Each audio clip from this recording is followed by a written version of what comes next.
नमस्कार दोस्तों। कल वडोदरा के कोटंबी स्टेडियम में भारत और न्यूजीलैंड के बीच पहला वनडे इंटरनेशनल खेला जाएगा, जिससे क्रिकेट की शुरुआत होगी और यह आईपीएल तक जाएगी। लगातार क्रिकेट है, इस वजह से हम आपसे अब करीब करीब रोज मिलेंगे। वैसे कुछ दिन मैं आपसे मिल नहीं सका क्योंकि मेरी तबीयत थोड़ी ठीक नहीं थी।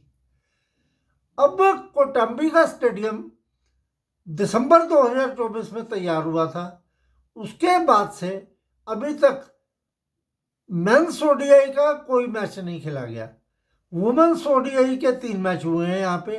पहला मैच हुआ था वेस्ट इंडीज और भारत की औरतों के बीच में।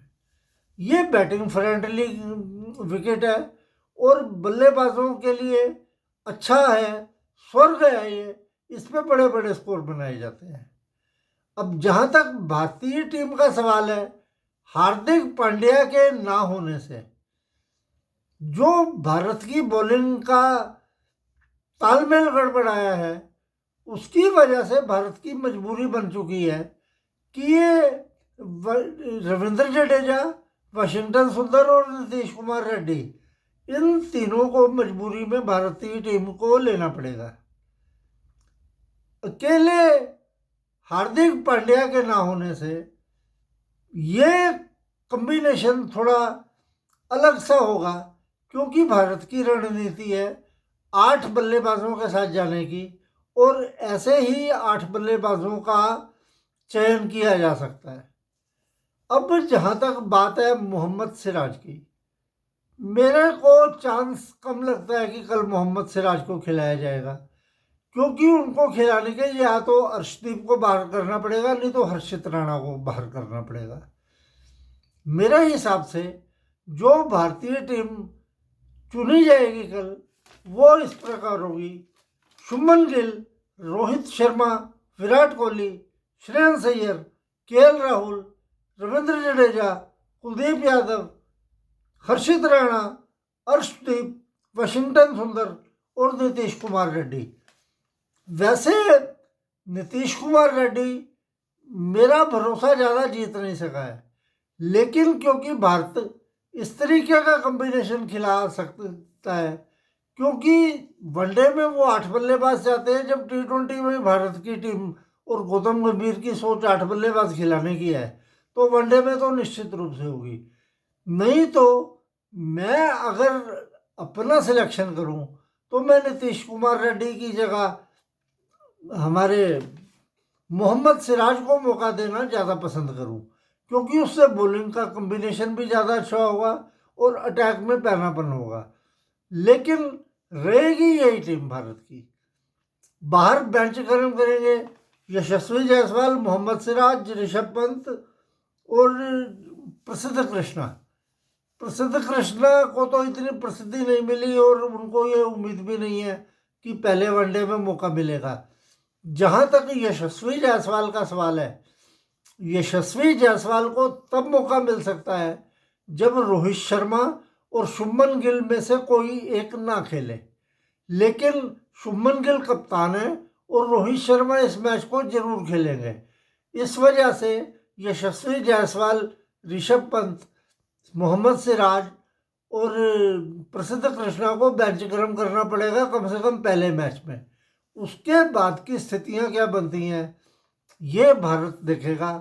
उसके बाद दूसरा मैच होगा, मैच जल्दी जल्दी हैं, तो दूसरे मैच में हो सकता है कुछ परिवर्तन करने की कोशिश करें, लेकिन मेरे को लगता नहीं है कि इस टीम के अलावा कोई भारत का कॉम्बिनेशन है जो बनता है और इस मैच के लिए उतारा जा सकता है। और जहाँ तक न्यूजीलैंड का सवाल है, अब केन विलियमसन, उसके बाद कुछ मुख्य बल्लेबाजों के ना होने से सचिन रविंद्रा, न्यूजीलैंड की न्यूलिक टीम लगती है। उनके पास अनुभव और युवा शक्ति का मिश्रण है, लेकिन मुझे लगता नहीं है कि वो भारत को इस टीम के साथ ज़्यादा चुनौती देने में कामयाब हो गए। वैसे न्यूजीलैंड की टीम मैं जब से देख रहा हूँ एक बेहद शानदार लड़ाके की तरह मैदान पे उतरती है। उनकी गजब की फील्डिंग मनमोहित करती है और दम लगाते हैं वो। लेकिन फिर भी भारत इस वक्त प्रचंड फॉर्म पर है। उन्होंने दक्षिण अफ्रीका का भी बाजा बजाया है। तो मुझे लगता नहीं है कि न्यूजीलैंड की टीम भारत को टक्कर देने में कामयाब हो सकेगी।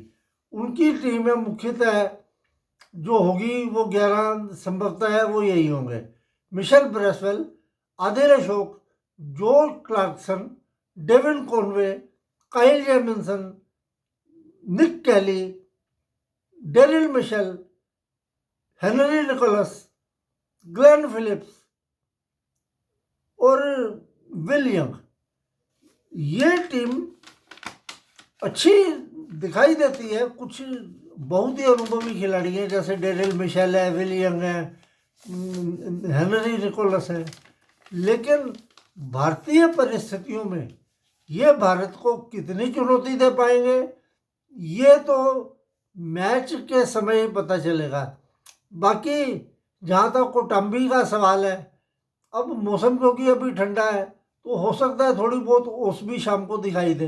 तो उस हिसाब से जो टीम टॉस जीतेगी, मेरे को नहीं लगता है कि वो फील्डिंग के अलावा कुछ भी फैसला चुनेगी। तो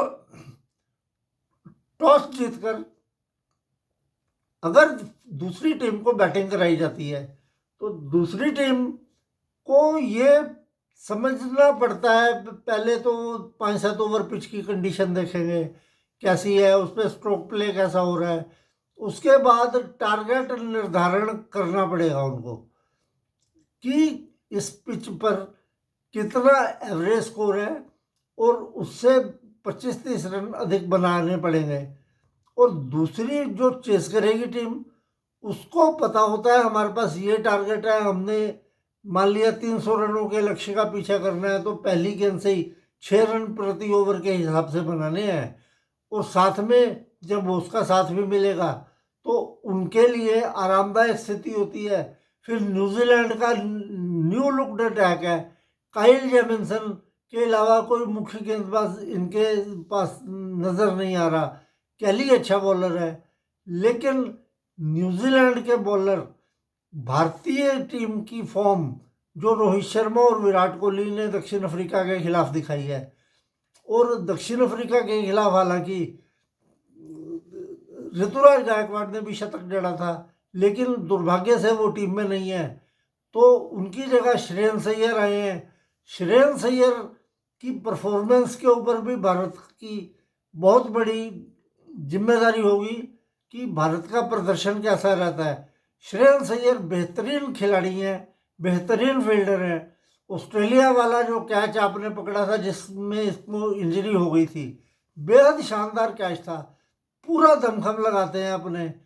और मेरे को लगता है कि अगले आने वाले दिनों में शुभमन गिल अगर अपनी फॉर्म ठीक तरीके से कायम नहीं रख पाए तो भारतीय के नए कप्तान के रूप में श्रेयस अय्यर का अभ्युदय होगा और वो विश्व कप तक जा सकते हैं कप्तानी को लेकर।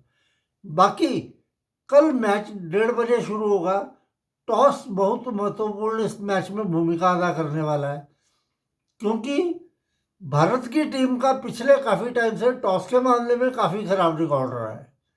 ये ज़्यादातर टॉस हारते नजर आते हैं, इक्का दुक्का बीच में जीते भी हैं, लेकिन ये है कि टॉस का 50-60%, 45-55 इतना तो चलता है। अब ये नहीं कि एक टीम जीते जा रही है, टॉस 95% जीत गई, तुम 5% जीत रहे हो। तो टॉस भी क्रिकेट में बहुत महत्वपूर्ण भूमिका अदा करता है। तो मैं चाहूँगा कल शुभमन गिल टॉस जीतकर पहले फील्डिंग का निर्णय करेंगे और भारतीय मैच बहुत आसानी के साथ न्यूजीलैंड को हराने में कामयाब हो जाएगी। अब मैच समाप्त होने पर कल आपसे हम फिर बात करेंगे। तब तक के लिए नमस्कार।